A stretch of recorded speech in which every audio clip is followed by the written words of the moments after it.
la historia pasa del nacimiento al bautismo. Los evangelios no se detienen a mencionar cómo era la vida de Jesús con sus padres, qué hizo cuando era adolescente, cuando niño, nada de eso, sino que presentan el nacimiento y después el bautismo. Por lo tanto, el gran acontecimiento que viene después del nacimiento de Jesús es el que corresponde para el día de hoy, o sea, el bautismo de Jesús. Y este tema es interesante, este tema también es de alguna manera desafiante, porque nosotros, como creyentes, ya sea de adultos o de niños, estamos bautizados, ¿cierto? Y ese bautismo significa que ahora tenemos una vida distinta. Entonces, eso como que nos cuesta relacionarlo con el bautismo de Jesús.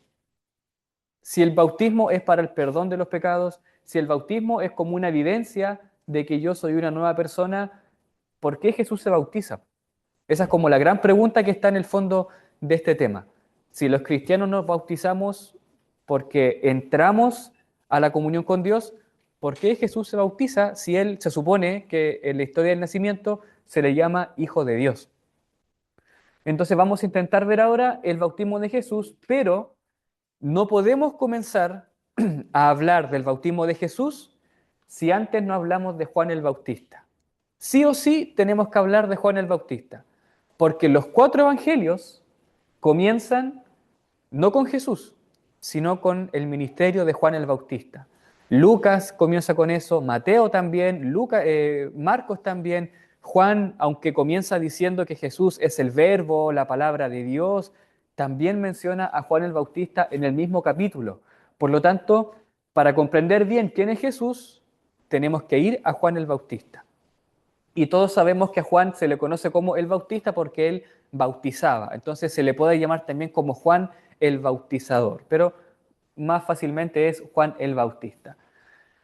El relato del Evangelio de Lucas es el único relato que en un mismo capítulo, nos muestra el anuncio y el nacimiento de Jesús y el anuncio y el nacimiento de Juan. En un solo capítulo aparece toda esa historia. Capítulo 1 y capítulo 2 del Evangelio de Lucas quieren mostrarnos que hay una relación muy estrecha, muy especial entre estos dos niños o bebés, que sería Juan y sería también Jesús. De hecho, Lucas añade un dato que todos los demás evangelistas ignoran.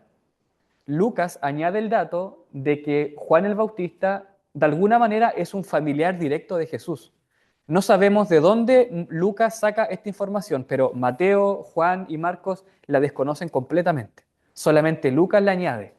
Aquí el vínculo entre Jesús y Juan el Bautista viene por parte de María, la mamá de Jesús. La mamá de Juan se llama Elizabeth y Lucas dice que era parienta de María. Aquí no podemos especular si era parienta por lado de la mamá o del papá, pero era un familiar. Y Lucas no quiere especificar tampoco qué tipo de lazo era, pero eran familia. Por lo tanto, Jesús con Juan bien podían haber sido algún tipo de primos, según se entendía en ese tiempo.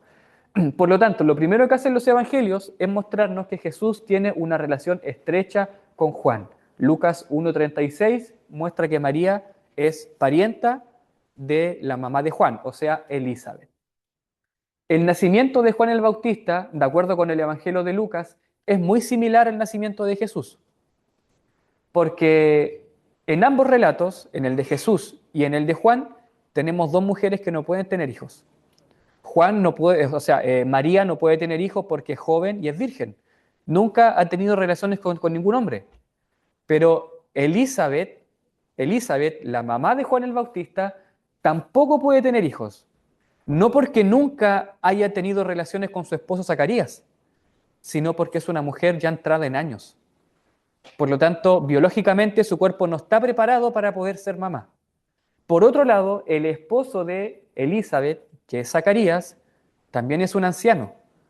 Por lo tanto, a nivel biológico, los papás de Juan el Bautista no hay por dónde puedan tener un hijo. No existe lugar alguno. Aquí Lucas intenta presentar la historia de Zacarías y de Elizabeth tomando imágenes del Antiguo Testamento. Por ejemplo, la mamá de Sansón. Era una mujer que estaba también de alguna manera imposibilitada para tener hijos. Abraham y su esposa. Isaac también, eran personas ancianas. Por lo tanto, Lucas toma esta imagen de una pareja adulta que no puede tener hijos y la usa para interpretar a los padres de Juan el Bautista. En el Antiguo Testamento, cuando los padres no podían tener hijos, eso era visto de una manera bastante como con poca dignidad para la familia. Pero eso también significaba que cuando estos padres tenían un hijo, ese hijo era un milagro enviado por Dios. Entonces Lucas toma esa historia y la aplica aquí a Juan el Bautista, a Zacarías su papá y a Elizabeth su madre. Por lo tanto, Elizabeth termina siendo mamá y Zacarías termina siendo un padre, terminan siendo padres. No nos especifica de qué manera fue esto, pero se nos dice que se le aparece el ángel a Zacarías y le dice que van a tener un hijo, aunque ellos son adultos. Aquí Dios siempre hace esto en la Biblia, como que dice que va a realizar algo, aunque las condiciones digan que no. Dios siempre hace eso. Una persona no puede tener hijos y le dice, te voy a dar hijos, aunque eres anciano. Es como que Dios desde el comienzo quiere reforzar que Él va a hacer posible eso. Aunque la persona biológicamente y por algún sentido no pueda aportar nada, todo va a ser un milagro de Dios. Entonces acá ocurre básicamente lo mismo. Sin embargo, así como ocurre con Jesús, que según vimos en la clase anterior, se promete que Él va a ser un hijo de David, que Él va a ser el Mesías, que Él va a ser el Hijo del Altísimo, aquí ocurre algo similar con Juan el Bautista.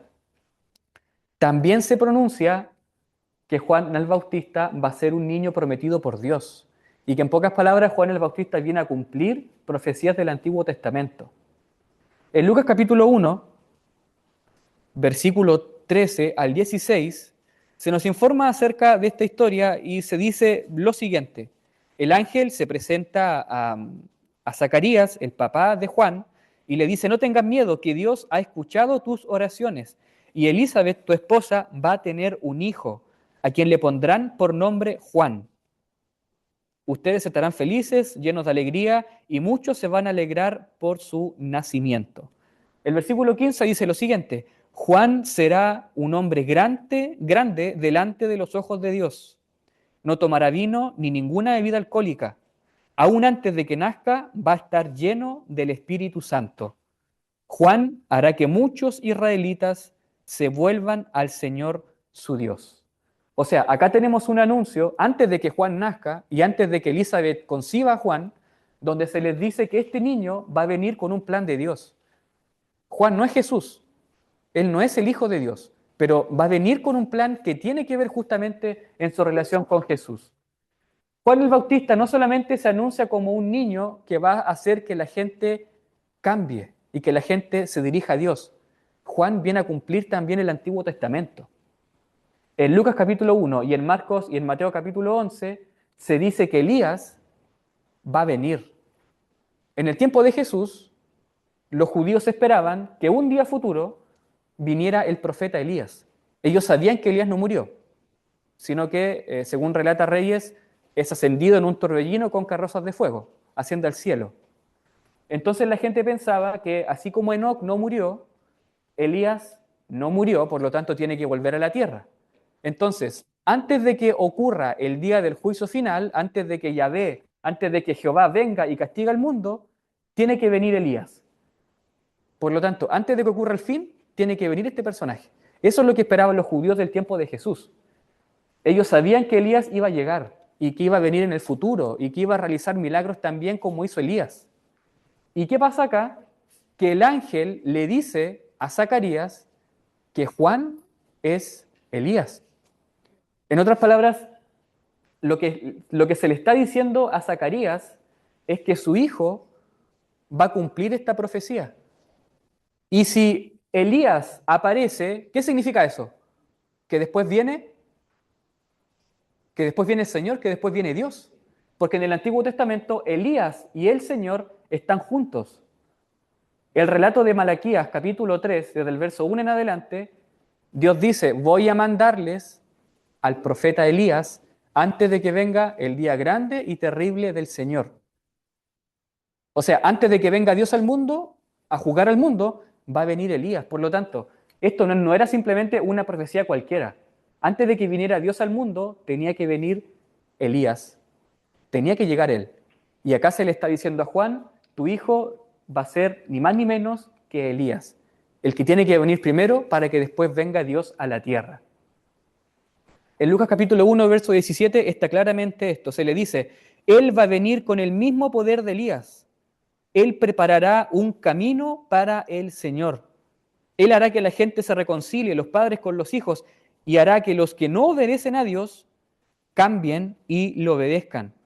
Juan preparará un pueblo para que esté bien dispuesto cuando el Señor venga. O sea, acá el ángel le repite a Zacarías la profecía que está en el libro de Malaquías y le dice, tu hijo va a ser Elías y después de tu hijo va a venir Jehová a la tierra. De acuerdo con el relato que tenemos de los evangelios, se entiende que Juan el Bautista es el personaje más importante del Antiguo Testamento, el más importante de todos. Y esto no solamente lo reconoce el ángel cuando habla con Zacarías, esto también lo reconoce el mismo Jesús. En Mateo capítulo 11, versículo 11, dice que no hay ningún hombre que haya nacido de mujer que en este tiempo sea más grande que Juan. Y en ese tiempo Jesús se estaba refiriendo al tiempo suyo, el tiempo del Antiguo Testamento, porque el Nuevo Testamento comienza con la muerte y la resurrección de Jesús, con la Pascua. Entonces acá está diciendo Jesús que Él es el hombre más importante del Antiguo Testamento. No es Moisés, no es Isaías, no es el rey David, sino que es Juan. Porque Él es el Elías que estaba prometido que tenía que venir antes de que viniera Jehová al mundo. En Lucas capítulo 1, versículo 76, se dice lo siguiente con respecto a este mismo tema. Aquí Zacarías está cantando a Dios en una forma de agradecimiento y le dice, tú le anunciarás al pueblo de Israel que Él los salvará por medio del perdón de los pecados. El verso 76 dice, en cuanto a ti, hijo mío, te llamarán profeta del Dios Altísimo y vas a ir delante del Señor para prepararle un camino. Aquí Zacarías está citando Malaquías 3, donde se dice que antes de que venga el día del Señor, tiene que venir Elías al mundo. Por lo tanto, este es Juan el Bautista. Según la narrativa de Lucas, es un pariente de Jesús, aunque Jesús nunca lo reconoce esto en los evangelios, y solamente lo conoce Lucas, los demás lo ignoran completamente. Es un niño que viene solamente por el poder de Dios, no por la virilidad que tenga Zacarías o por algún tema hormonal superior que tenga Elizabeth. No, los dos no pueden tener hijos, pero Dios sí puede hacerlo. Finalmente viene Juan el Bautista a cumplir el papel de Elías. Elías viene primero para que después llegue el Señor. Finalmente, Juan es reconocido como el último profeta del Antiguo Testamento y el hombre más importante del periodo del Antiguo Testamento, antes del periodo donde va a iniciar el reino de Dios con Jesús. Y esto lo estaremos viendo ya la última clase, el próximo día lunes. Los relatos de los evangelios, todos los evangelios, los sinópticos y Juan, nos muestran que Juan el Bautista nace y en un solo versículo se resume que él crecía y crecía en la gracia de Dios, pero nada más. Y después comienza la historia a mostrarnos que Juan está en el desierto. Y aquí es donde uno se hace varias preguntas. ¿Cómo puede ser posible que un niño que era hijo de un sacerdote y que por lo tanto iba a heredar un ministerio en el templo, ahora aparezca en el desierto? Algo le tuvo que haber pasado. Pero los relatos de los evangelios no dan detalles sobre eso. Algunos autores mencionan que Juan el Bautista pertenecía a algunos grupos judíos de renovación que estaban apareciendo en Israel. Y muchos de estos grupos veían que el templo, los sacerdotes y el culto que se daba en el templo era un culto que estaba deformado, que estaba corrompido. Los sacerdotes querían dinero, buscaban poder, eran personas que esclavizaban a la gente con sus leyes. Entonces muchas personas decían, nos vamos a ir de Jerusalén. Jerusalén ya no es la ciudad santa. Dios va a ir al desierto. No vamos a ir más al templo porque ahí están todos los corruptos. Vamos a empezar el culto a Dios desde el desierto. Probablemente Juan pertenece a alguno de estos grupos. Otros dicen que Juan se dejó llevar por el Antiguo Testamento porque su padre desde pequeño le dijo que él era el profeta Elías. Pero cuando uno va a Isaías capítulo 60, o cómo lo vamos a ver acá, a Isaías capítulo, dejen buscarlo bien, a ver. Hay un pasaje que está en Isaías donde el profeta dice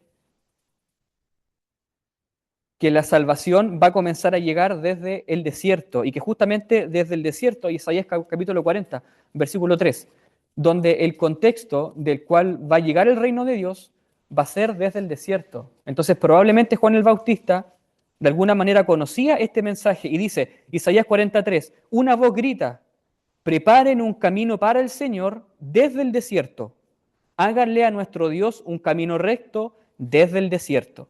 Todo valle va a ser rellenado, toda montaña y colina va a ser allanada, todo terreno quebrado se va a convertir en una planicie y el terreno disparejo en una llanura. Dios va a revelar su gloria a todo el mundo, todos los humanos lo verán.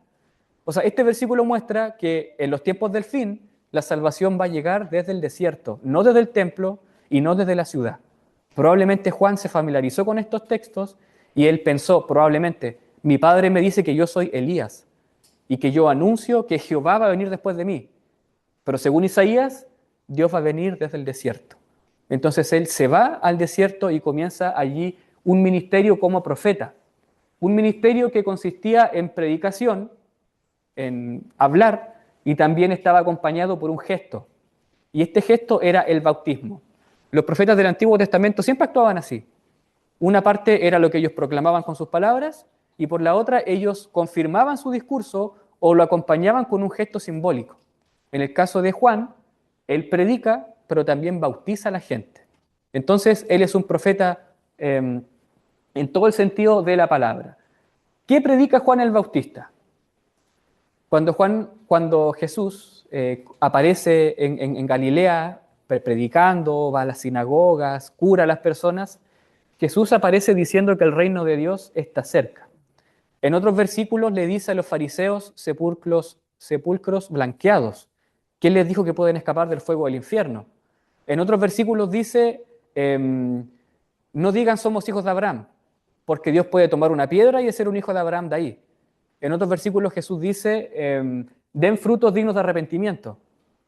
Bueno, Jesús toma todos esos dichos de Juan el Bautista, porque esos dichos los comenzó a predicar Juan, antes de que Jesús predicara. Luego veremos después cómo Jesús fue discípulo también de Juan el Bautista. Jesús, por lo tanto, digo Juan, comienza a predicar un mensaje revolucionario. El reino de Dios está cerca. Mateo capítulo 3 lo menciona claramente, que Juan aparece en el desierto y dice, el tiempo se cumplió. El reino de Dios va a llegar. Pero Juan no dice que el reino está llegando, sino que va a llegar en el futuro, pero en un futuro muy próximo.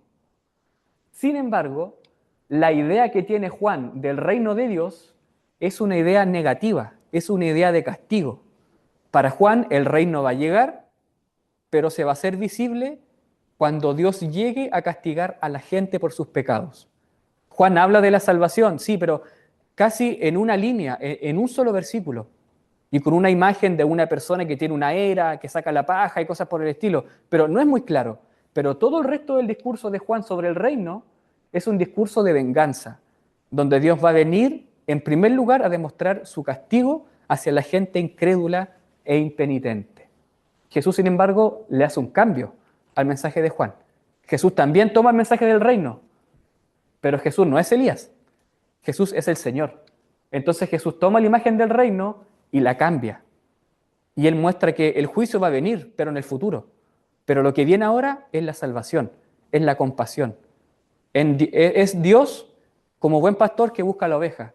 Es Dios como el buen padre que abraza a su hijo que gastó todo el dinero. Es Dios como un hombre que encuentra un tesoro y se lo cuenta a los demás con alegría. Es Dios que igual que una mujer pierde una moneda y hace todo lo que sea por encontrarla. Esa es la imagen que va a enfatizar Juan, que Dios va a venir en el reino, pero en primer lugar como un reino de misericordia. El juicio va a venir después. ¿Mm? La historia de Jesús, perdón, cuando está en la sinagoga y no dice la parte final del texto. Sí. Mm. Justamente ese tema, Jesús está en la sinagoga y no dice esa parte final donde habla del día de la venganza. Sí, Jesús, o sea, el énfasis de Jesús era mostrar que Dios es Padre misericordioso, que Dios es Rey, pero que su justicia va a venir en el día final, va a venir aplazada en el futuro. El mensaje de Juan el Bautista es que el reino de Dios está cerca. Dios va a venir a castigar a los que son malos y va a recibir a los que son buenos. Por lo tanto, este mensaje tan importante nos muestra que la gente tiene que reaccionar. Y la manera en que va a reaccionar la gente es cambiando su comportamiento. Y Juan el Bautista lo deja muy en claro. Para Juan, el mensaje del reino de Dios no es un mensaje intelectual que uno recibe como una enseñanza, como un dato, como una información cualquiera, que después se olvida. Para Juan, el reino de Dios es un anuncio que nos lleva a cambiar el comportamiento. Juan anuncia que el reino viene y que Dios va a castigar, y la gente entonces se preocupa y le dice, entonces, ¿cómo tenemos que comportarnos? ¿De qué manera tenemos que vivir si el reino va a venir luego? Y fíjense lo que le dice Juan en Lucas capítulo 3, versículo 10. Juan les dice lo siguiente, la multitud le pregunta, entonces, ¿qué debemos hacer? Juan le responde, el que tiene 2 mantos, que dé uno al que no tiene, y el que tiene comida, que la comparta. Algunos cobradores de impuestos vinieron a bautizarse y le dijeron a Juan, maestro, ¿qué debemos hacer? Y él les dijo, no cobren más de lo que es justo. Algunos soldados también se preguntaron, ¿y qué debemos hacer nosotros? Y él les dijo, no estafen ni chantajeen a nadie, confórmense con el salario que reciben. O sea, el mensaje de Juan es súper simple, vivan de una manera justa. Busquen la dignidad de las otras personas, no los abusen porque tengan un cargo de poder. No sean malos, sean personas de bien, porque el reino de Dios está cerca. Algunas personas pensaban que porque el reino de Dios iba a venir, ellos ya estaban seguros. Ellos decían, a nosotros no nos va a pasar nada porque somos hijos de Abraham, somos hijos de la promesa. Y Dios prometió que nosotros formábamos parte de una arena como en el mar y de unas estrellas como las que hay en el cielo, por lo tanto, nada nos puede tocar. Bueno, Juan les dice a esas personas, según Mateo capítulo 3, verso 9, que no confíen en la carne. No digan, soy hijo de Abraham. Porque si fuera por eso, Dios puede convertir cualquier cosa en un hijo de Abraham. Por lo tanto, decir que yo soy creyente, decir que pertenezco a una descendencia especial, decir que soy hijo de Abraham, ante el juicio de Dios no me sirve de nada. Es como una persona que diga, yo soy salvo porque soy pentecostal, o porque soy bautista, o porque soy luterano. Eso no sirve. Dios no conoce ningún bautista, ningún pentecostal, ningún luterano, ningún protestante, ningún católico. Jesús no tiene idea de esos temas. Lo que Jesús reconoce es gente que es creyente, son discípulos y discípulas que hacen comunidad en fe y en amor. Por lo tanto, todas estas divisiones que nosotros hemos hecho, que no sean una garantía de que estamos seguros, que no sean una garantía nuestro puesto, nuestro cargo, nuestro conocimiento. La gente decía, nuestro padre es Abraham, por lo tanto tenemos seguridad, no nos va a pasar nada. Pero Juan les dice, no confíen en eso. No confíen en eso. Lo que ustedes son, lo que ustedes hacen, no les da seguridad de nada. Lo importante es la relación que ustedes tienen con Dios. Juan el Bautista, aunque anuncia todos estos temas, él no se anuncia a sí mismo. Así como hay predicadores que hablan de ellos, que se intentan hacer famosos contando su testimonio, cosas que hacen, Juan el Bautista no estaba interesado de eso. Juan el Bautista quería que la gente conociera a otra persona, al Mesías. Aunque Juan nunca lo llama el Mesías, pero Juan, según Marcos 1 y otros versículos más, habló de que en el futuro, junto con el reino de Dios, iba a venir un personaje que se llama el más fuerte, el más grande, el que viene después de mí, al que no soy digno de desatarle las sandalias. O sea, él es tan grande que yo ni siquiera puedo hacer el trabajo de un esclavo. Debajo de un esclavo como que no hay nadie, como que es lo máximo. Bueno, Juan dice, ni siquiera eso puedo hacerlo yo. Por lo tanto, todo el mensaje de Juan el Bautista apunta a un personaje futuro. Y este personaje futuro, según Juan el Bautista, va a venir trayendo el reino de Dios en forma de juicio. Va a venir con un rastrillo a separar el trigo de la paja. Va a venir a zarandear toda la tierra para separar lo que está bueno y lo que está malo. Lo que está malo lo va a quemar. Lo que está bueno lo va a poner en el granero. Va a venir con un hacha, dice Juan, y va a cortar todas las cabezas de los árboles. Es un mensaje de juicio, porque Juan piensa que el reino va a venir en forma de juicio. Por lo tanto, este personaje, el más grande, el que viene después de mí, va a venir trayendo el juicio. Es como la lógica que tiene Juan. Juan, sin embargo, anuncia que las personas que no se arrepienten por el reino de Dios, las personas que no cambian su vida, las personas que siguen confiando en la carne, las personas que no se someten al Mesías, a Cristo, al Salvador, son personas que van a ir a juicio. Van a ser castigadas por Dios. Mateo capítulo 3, versículo 10, lo deja bastante claro. Mateo 3, versículo 10 y versículo 12. Dice Juan, vendrá preparado para separar el trigo de la paja. Va a guardar el trigo bueno en un granero y va a quemar todo lo que no es bueno y lo va a enviar a un fuego que nunca se apaga. El versículo 12, claro, ya lo leímos, dice exactamente lo mismo.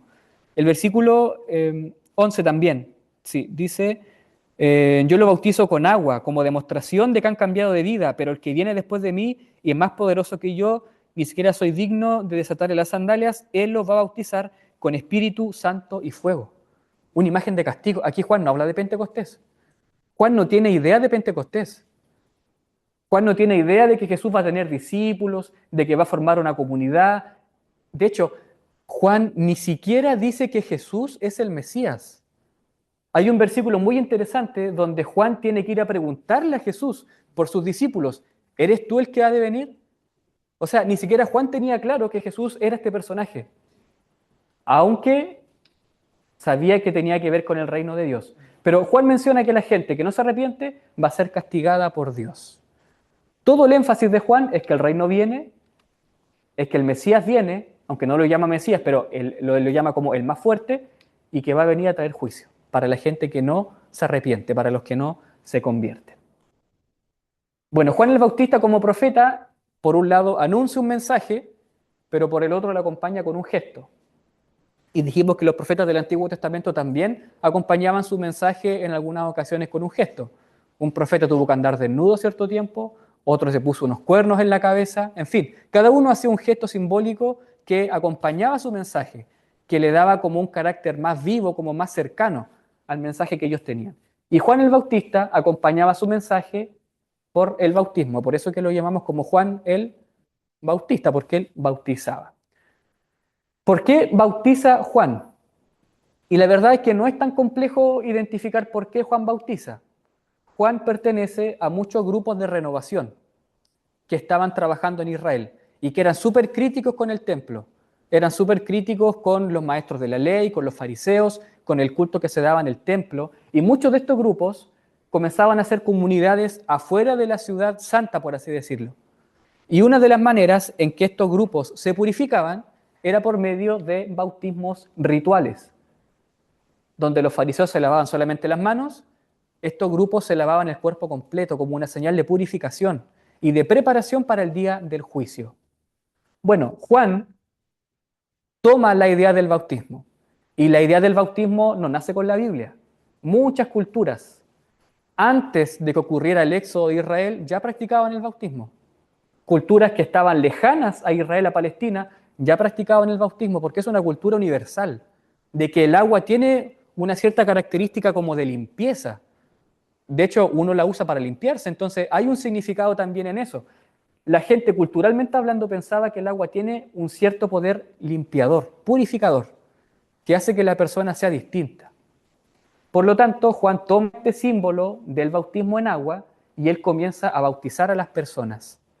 Y Juan las bautiza como un símbolo profético, donde él acompaña su mensaje con este símbolo del bautismo.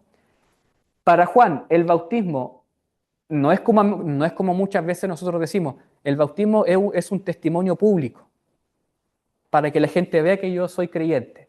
Para Juan el bautismo era algo muy distinto. Era ponerle un hasta aquí a una vida vieja y comenzar una vida nueva. Juan lo dice de esa manera en Lucas capítulo 3, verso 9. Él dice lo siguiente, Lucas capítulo 3, verso 9. Aquí él nos dice para qué él realizaba el bautismo. Lucas 3, 9 dice así. Claro, el hacha está puesta, por lo tanto, todo árbol que no produzca buenos frutos será cortado. O sea, la gente que se bautiza es una gente que tiene que dar buenos frutos. Tiene que haber un cambio distinto. Para Juan es raro que alguien se bautice y que después siga siendo la misma persona. Tiene que haber una transformación. Juan va a decir que tenemos que dar frutos que confirmen el arrepentimiento. O sea, que ellos tienen que dar, porque esto ya pasó, esto es historia, pero que la gente que va a bautizarse tiene que dar frutos, tiene que mostrar evidencias que confirmen de que la persona realmente se bautizó con fe y que no fue a hacerlo simplemente para tranquilizar la conciencia y para dormir tranquilo, sino que lo hizo como un compromiso. Entonces Juan viene con este símbolo del bautismo. Ese bautismo significa comenzar una vida nueva, y ese bautismo, según Mateos 1.4, Marcos 1.4, es un sello que confirma que la persona que se bautizó, Dios le va a perdonar los pecados cuando venga el reino de Dios, cuando venga el juicio. En otras palabras, el bautismo de Juan no perdona los pecados. Lo que hace es apartar a esa persona bautizada y darle la certeza de que cuando ocurra el juicio, Dios lo va a perdonar porque está bautizada.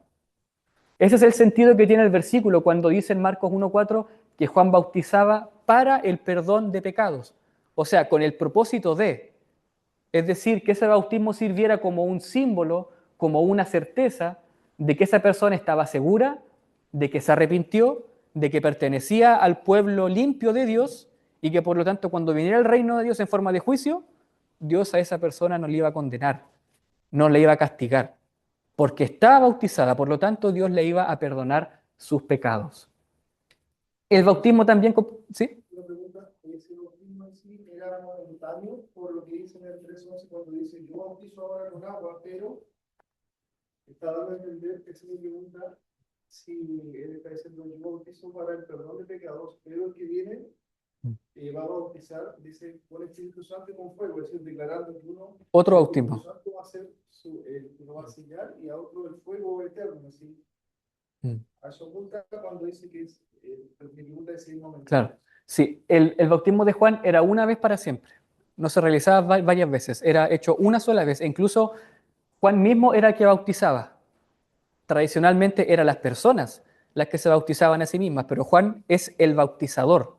Así se le llama también en los evangelios, porque él es el que aplica el bautismo a la persona. El bautismo era una sola vez para siempre, el de Juan, a diferencia de otros grupos que hacían varios, y como dice el hermano acá, Juan vincula su bautismo con otro bautismo futuro, un bautismo definitivo, y que es el bautismo que va a traer el más fuerte, el más grande, un bautismo que Juan dice que viene por el Espíritu Santo y fuego.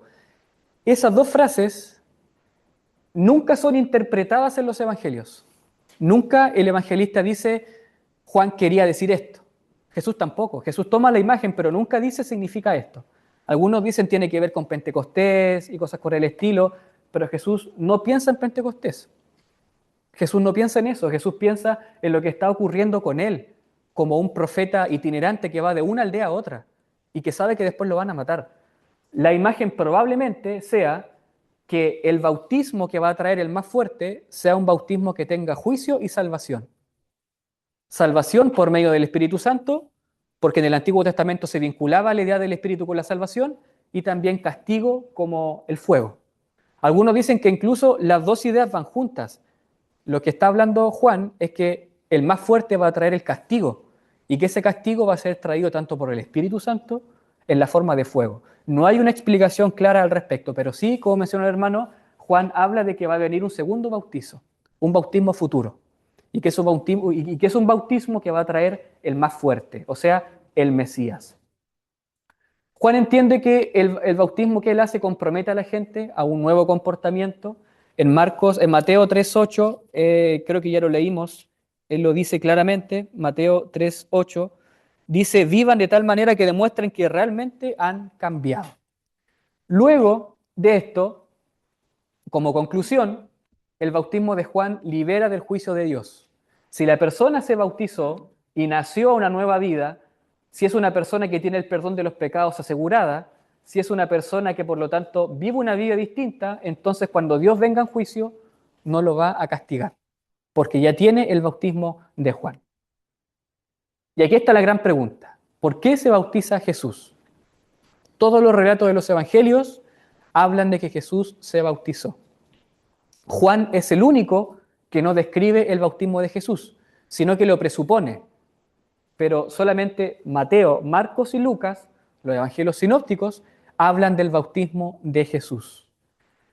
Si el bautismo de Juan es para el perdón de los pecados y es para que la gente se arrepienta de una vida mala, entonces, ¿qué hace Jesús ahí?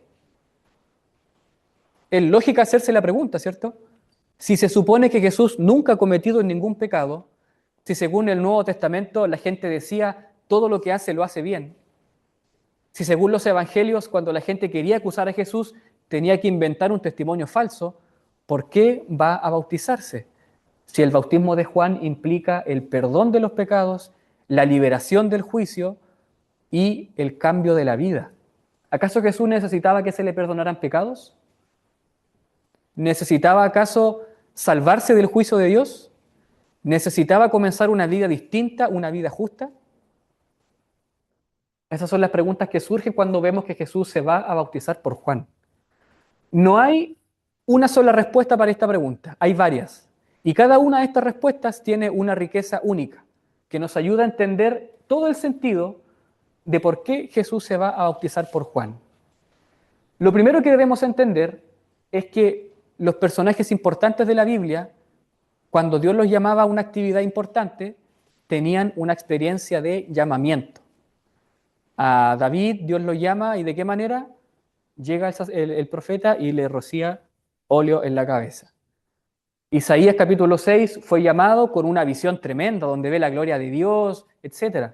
Otros personajes también fueron llamados, sacados del lugar donde trabajaban. Dejaron de trabajar con la familia, dejaron de trabajar en el campo. Por lo tanto, Dios, cuando necesita a una persona, sobre todo a un profeta en la Biblia, lo saca de su lugar y lo llama. Y según los evangelios, Jesús es un profeta. Jesús mismo era consciente de que él era profeta.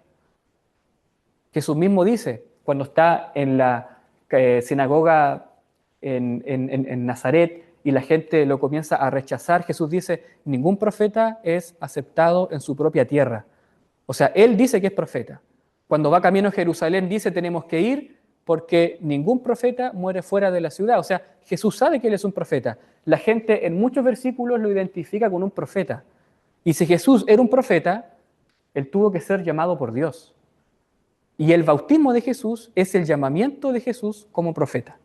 Jesús es bautizado por Juan y ese bautismo es el llamamiento de Jesús, donde Jesús es separado, es capacitado y empoderado para comenzar su ministerio como profeta de Dios. En segundo lugar, hay otra interpretación que dice que Jesús, que tenía una gran compasión por el pueblo, las veía como ovejas sin pastor, ¿cierto? Se identificó con el pueblo pecador. No porque él dijera yo soy igual de pecador que ellos, sino que se identifica para decirles, ellos están mal, pero yo vengo a traer el remedio. Ellos pertenecen a mi propio pueblo, porque yo vengo a salvar a mi propio pueblo. Según Mateo 1:21, Jesús se va a llamar Jesús porque va a salvar a su pueblo de sus pecados. Por lo tanto, Jesús se identifica con este pueblo pecador que está esperando la salvación de Dios. En tercer lugar, como profeta, los profetas hacían actos simbólicos. Y el acto simbólico de Jesús, que es su llamamiento, es el símbolo del bautismo. En cuarto lugar, y aquí está lo más importante, creo yo, el bautismo de Jesús significa, y Jesús estaba diciendo lo siguiente, yo voy donde Juan, me dejo bautizar por él, porque reconozco que su ministerio viene de parte de Dios. Reconozco que lo que él hace viene de parte de Dios. En una ocasión Jesús dialoga con los fariseos y les dice, díganme ustedes, ¿el bautismo de Juan venía de Dios o de los hombres? Y los fariseos no le respondieron nada porque tenían miedo, porque la gente amaba a Juan el Bautista y lo respetaba. Si decían que era de los hombres, la gente iba a estar en contra de ellos. Pero Jesús decía que el bautismo de Juan venía de parte de Dios. Entonces Jesús como que le dice que sí a Juan el Bautista, le dice, tu movimiento viene de parte de Dios. Tu movimiento viene a cumplir la voluntad de Dios. Por lo tanto, cuando Jesús es bautizado por Juan, él apoya el ministerio de Juan el Bautista. Y no solamente lo apoya, sino que ingresa a la comunidad de Juan el Bautista como un discípulo de Juan. Por eso decíamos al comienzo, muchas de las palabras que Jesús dijo a los fariseos y que decía la gente, Jesús no se las inventó. Jesús las tomó de las palabras que Juan el Bautista le decía a los fariseos y a la gente que se iba a bautizar al río Jordán. fue su maestro, básicamente, Juan el Bautista. En el Evangelio de Juan hay un relato muy interesante que está en el capítulo 3 y 4, donde se dice que Jesús, que Juan bautizaba en un lado del río y Jesús bautizaba en el otro. En el capítulo 4 se refuerza la misma idea, pero aquí aparentemente hay un redactor final del Evangelio de Juan que de alguna manera le da vergüenza decir que Jesús era discípulo de Juan. Cuando uno lee el Evangelio de Juan, la imagen de Juan el Bautista es muy distinta que la de Mateo, Marcos y Lucas. En Mateo, Marcos y Lucas se muestra que Juan es alguien importante, alguien grande, pero en el Evangelio de Juan siempre se intenta rebajar la imagen de Juan y ponerlo por debajo de Jesús. Según algunos autores, en el tiempo en que Juan escribe su Evangelio, había un problema entre los discípulos de Jesús y los discípulos de Juan el Bautista. Entonces Juan escribe su Evangelio diciéndole a estos discípulos, a ver, tranquilos, Jesús es más grande que Juan y yo se los voy a mostrar por mi Evangelio. Juan está debajo de Jesús. Por eso que la mayoría de los eruditos reconocen que cuando el Evangelio de Juan dice, no es Jesús el que bautizaba, sino sus discípulos, es un añadido posterior, donde el evangelista quiere decir, esto no puede sonar bien.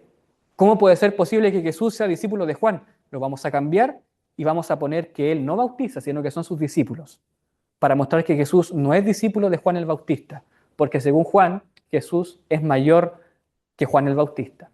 Pero lo cierto es que Jesús pasa un tiempo con Juan, bautiza con él. Jesús no aprendió a orar solo. La gente le dice a Jesús, ¿cuándo nos vas a enseñar a orar?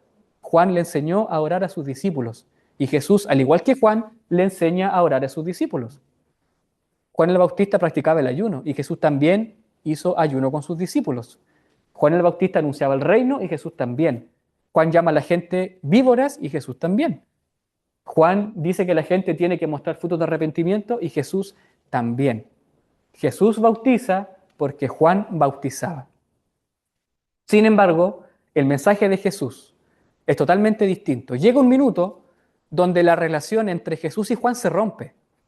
No porque hayan tenido un problema, no porque uno diga me estás quitando seguidores, sino porque Juan es apresado por Herodes.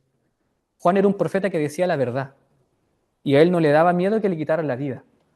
Eso lo llevó a tal extremo que finalmente lo apresaron y Jesús tuvo que haber tenido miedo, tuvo que haber estado inseguro, porque él dijo, si yo me quedo acá en el desierto y tomaron preso a mi maestro, después me van a venir a buscar a mí. Por lo tanto, es una hipótesis de por qué Jesús sale del desierto y comienza a trabajar en Galilea. Pero hay otra hipótesis que dice que Jesús se separa de Juan porque Jesús comprendió que su mensaje del reino era distinto al del Bautista. El Bautista se limitaba al desierto, pero Jesús quería que el reino de Dios comenzara desde los poblados de la gente, donde la gente estaba necesitada, donde la gente necesitaba de la salvación de Dios, en la ciudad. Por eso que Jesús comienza un camino distinto. Juan tenía discípulos y estaba en un solo local, pero Jesús se separa y comienza a trabajar de manera itinerante, yendo de un lugar a otro, y de un lugar a otro sacando discípulos. Bueno, estas son diferencias más que nada históricas. Pero aquí están posiblemente algunas de las razones por las cuales Jesús se quiso bautizar. Fue su llamamiento como profeta, se identifica con el pueblo que viene a salvar, hace este símbolo que lo califica como un profeta de Dios, apoya el ministerio de Juan el Bautista e ingresa a su comunidad por un tiempo que no sabemos cuánto fue. Lo importante es que después de este bautismo, Jesús siguió quedándose en el desierto. Por eso que él fue tentado no en la ciudad, sino en el desierto, porque tuvo que haber pasado un lapso de tiempo donde Jesús convivió con Juan en el desierto. Centro social que eran diferentes. El ministerio fue diferente de Juan, ya en otra parte. Claro, pero según los evangelios comienzan, claro, pero de acuerdo con los evangelios comienzan juntos, pero cuando Juan es apresado, es que Jesús se separa del movimiento de Juan y comienza a trabajar en Galilea. Antes estaba en el desierto. ¿Qué ocurre en el bautismo de Jesús? Ya vamos a estar terminando. Ocurre una revelación de Dios. Ocurre algo único, algo que ni siquiera había ocurrido en el Antiguo Testamento, pero que se esperaba que ocurriera en un día futuro. Cuando Jesús se bautiza, o cuando lo bautiza Juan, mejor dicho, aparece una señal milagrosa, una señal del cielo, y ocurre una revelación que lo único que hace es confirmar quién es Jesús desde el punto de vista de Dios. Aquí es Jesús quien dice quién es, aquí es Dios quien dice quién es Jesús. No es la gente, no es Juan. Es Dios mismo quien da un testimonio. Y esto que ocurre acá es que Dios confirma quién es Jesús y también lo unge para que Él comience su ministerio. Eso es lo que básicamente ocurre. Ocurre la voz del Padre, que según un relato algunos escuchan, según otro relato otros no escuchan o piensan que es un rayo, un trueno, pero se escucha una voz del cielo que dice, este es mi Hijo amado en quien tengo complacencia. Este es el Hijo que yo prefiero, el elegido, el que me hace feliz. Luego aparece el Espíritu Santo en forma de paloma y no se nos especifica por qué tomó la forma de la paloma, aunque hay algunos autores judíos posteriores al tiempo de Jesús que vinculaban la idea de la paloma con el comienzo de una vida nueva. ¿Cuál fue el pájaro, por así decirlo, que termina llegando al arca, ¿cierto? Y que le avisa a Noé que hay un mundo nuevo. Fue una paloma básicamente. Entonces, la idea de la paloma tenía como una imagen de una novedad, de que algo nuevo va a empezar en el mundo. No sabemos si eso es cierto porque acá no lo dice, pero aparece la imagen de la paloma como un símbolo de salvación, como de un nuevo comienzo. Aparece entonces el Espíritu Santo y unge a Jesús. Se posa sobre Jesús. Ahora Jesús es el hombre del Espíritu. Él posee el Espíritu Santo. Hasta aquí, con eso terminamos. ¿Qué significa entonces el bautismo para Jesús? No qué significa para nosotros, cómo lo interpretamos, sino qué significa para Él, para su ministerio. Significa que Jesús es el Mesías de Dios, que es el Salvador esperado, el Salvador que anunciaron los profetas, sobre todo Jeremías e Isaías. Significa que Jesús es el Mesías de Dios porque está poseído por el Espíritu Santo. Jesús es poseído por el Espíritu Santo. Y en el tiempo del Antiguo Testamento se esperaba que el Salvador que iba a venir en el futuro, lo primero que tuviera era la posesión del Espíritu Santo. Isaías capítulo 11 muestran que el descendiente de David, el rey que va a venir a salvar, va a tener el fruto del Espíritu en su interior. Isaías capítulo 11 lo dice muy claramente. Dice lo siguiente. Isaías capítulo 11, versículo 1 y 2. Dice así, del tronco de Isaí va a venir un retoño y sus raíces van a ser un renuevo. El Espíritu del Señor va a estar con el nuevo rey. Le va a dar espíritu de sabiduría, de entendimiento, lo va a guiar y le dará poder. El Espíritu le va a permitir conocer al Señor. Por lo tanto, le llenará de un respeto profundo por Dios. O sea, se esperaba en el tiempo de Isaías que el Mesías estuviera lleno del Espíritu Santo para comenzar su ministerio. En segundo lugar, también, según Isaías 42, se esperaba que este personaje futuro viniera siendo elegido por Dios y poseído por el Espíritu Santo también. Fíjense, este versículo es muy interesante porque en el bautismo de Jesús Dios dice, este es mi Hijo amado en quien me complazco. En otras palabras, este es mi Hijo que yo elegí. Y fíjense cómo comienza Isaías 42:1. Aquí está mi siervo, el que cuenta con mi agrado, o el que cuenta con mi apoyo. Él es a quien yo he elegido y estoy contento con él. He puesto mi espíritu sobre él. Va a traer justicia a las naciones. ¿Se dan cuenta? El Salvador futuro está unido con el Espíritu Santo. Finalmente, cuando Jesús llega a la sinagoga de Nazaret, ¿qué texto cita? Isaías 61:1. A Jesús no le pasan el rollo con el texto ahí. Jesús toma el rollo y busca ese texto, porque él sabe que es ese personaje.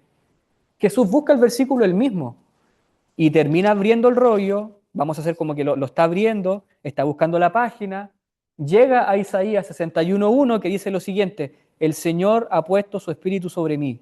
El Señor me ungió con aceite para anunciar el evangelio a los pobres, para sanar a los que están afligidos, para anunciar liberación a los que están presos, para traer libertad a los prisioneros. Me eligió para anunciar el año de la gracia, donde Dios va a mostrar su favor. Eso es lo que cita Jesús. El Salvador futuro va a venir ungido con el Espíritu de Dios a predicar ¿qué cosa? las buenas nuevas, el Evangelio. Y según todos los evangelistas, Jesús predica el Evangelio de Dios. Por lo tanto, si Jesús es el hombre del Espíritu, si Él es el Mesías porque posee el Espíritu Santo, significa que el Espíritu ahora volvió al mundo. En el tiempo de Jesús se pensaba que el Espíritu se fue al cielo y que no iba a volver más. Por eso lo que se pensaba no era que estaba el Espíritu ni la palabra de Dios en el mundo, sino que había algo que los judíos llamaban el eco de la palabra de Dios. No era la palabra de Dios en sí, pero era como un sonido similar. Pero ahora, con el bautismo de Jesús, el Espíritu Santo ha venido al mundo nuevamente. Ha comenzado un nuevo mundo, una nueva creación. Comenzó el reino de Dios, porque Jesús trae de vuelta al Espíritu Santo.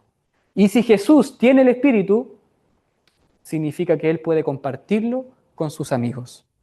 Jesús puede compartir el Espíritu Santo con los discípulos. Y nosotros somos discípulos de Jesús y tenemos el Espíritu Santo. Y Jesús comparte el Espíritu antes de Pentecostés y después cuando Jesús está en el cielo, lo comparte en Pentecostés. Por lo tanto, vemos que todo esto se relaciona. El Mesías de Dios tenía que venir lleno del Espíritu Santo y el Espíritu Santo desciende sobre Jesús en su bautismo. Jesús, por lo tanto, es el hombre del Espíritu que trae el Espíritu al mundo y por lo tanto este Espíritu puede venir a toda carne, tal como lo anunció siglos atrás el profeta Joel. En los últimos días voy a derramar mi Espíritu sobre toda creación, sobre ancianos, sobre mujeres, sobre hombres, sobre niños. Esto significa el bautismo de Jesús. Significa que Él comienza su ministerio. Significa que Él ha sido llamado y capacitado para venir a traer el reino de Dios. En la próxima clase vamos a ver qué significa el reino de Dios para Jesús. Porque el mensaje central de Jesús no era hablar sobre Él mismo, no era hablar sobre el templo, sobre Moisés. El mensaje que comprimía su vida, que los llevó a la cruz, el mensaje que Él le dio a sus discípulos, el mensaje que tenían sus milagros, era que el reino de Dios estaba llegando y que estaba abriendo una nueva posibilidad de vida, una nueva manera de vivir en el mundo, una nueva creación desde la gente más baja, desde la gente más pobre.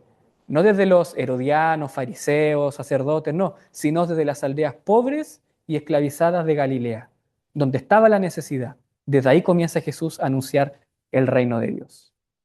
Bien, hermanos, no sé si hay alguna pregunta, algún comentario al respecto de esto. Probablemente también el Espíritu Santo fue en forma de algo para que la gente también pueda entender lo que acaba de enseñar. Sí, aunque eso es solamente algo que saben los lectores del Evangelio. Porque aparentemente la gente que está ahí en el lugar no lo reconoce como el descenso del Espíritu Santo. A lo mejor ven que baja una paloma y ya, como puede pasar en cualquier contexto o cualquier ave, pero solamente los lectores, porque cada evangelista escribe con una intención, para que uno entienda las cosas como lector. Entonces acá solamente los evangelistas y Juan el Bautista saben lo que ha ocurrido acá. La gente que estaba con Jesús no tenía idea. De hecho, cuando suena la voz del Padre, según el relato de Mateo, si no me equivoco, piensan que es el sonido de un trueno, claro, de un relámpago, algo natural. Pero Juan y Jesús saben que Dios le está hablando a él. Por lo tanto, esta imagen de la paloma que baja sobre Jesús tiene mayor significado para los que leen el Evangelio, porque ellos ya tienen la historia completa. Ellos ya saben que la paloma significa tal cosa y que si cayó sobre Jesús, significa que Él viene con el Espíritu Santo. Sí. Tenía una duda, pero la aclaré, bueno, al escucharlo cuando dijo que Juan era el hombre más importante del Antiguo Testamento. Yo pensaba que Juan era del Nuevo Testamento, ¿no? Pero después cuando usted dice que venía como el Elías, Claro, lo entendí. sí. Es que Me costó sí, entenderlo. nuestra división de la Biblia es Antiguo y Nuevo Testamento, pero el tiempo de Jesús hasta la última cena sigue siendo Antiguo Testamento, porque el Nuevo Testamento comienza cuando el testador muere, y ahí se comienza a llevar adelante el nuevo pacto, y eso comienza con la Pascua de Jesús. Pentecostés es como el signo de que comenzó básicamente el Nuevo Testamento. Entonces, toda la historia de Jesús tiene que ver como con un periodo intermedio entre lo viejo y lo nuevo. Esa es cero cuando nace la historia. Entonces, Claro. esa- Claro, sí, pero Juan el Bautista pertenece al Antiguo Testamento, Jesús también pertenece al Antiguo Testamento, pero en una etapa del Antiguo Testamento más cercana al Nuevo, más cercana al tiempo del fin, que lo inauguran básicamente Juan el Bautista primero, anunciando el reino, y después Jesús con su predicación, sus milagros, como símbolos o signos de que el reino de Dios llegó, y finalmente con su Pascua, donde Él dice que establece un nuevo pacto, de que Él cumple las promesas que están en Jeremías, en Ezequiel, de que Dios iba a tener un nuevo pacto para el pueblo de Dios.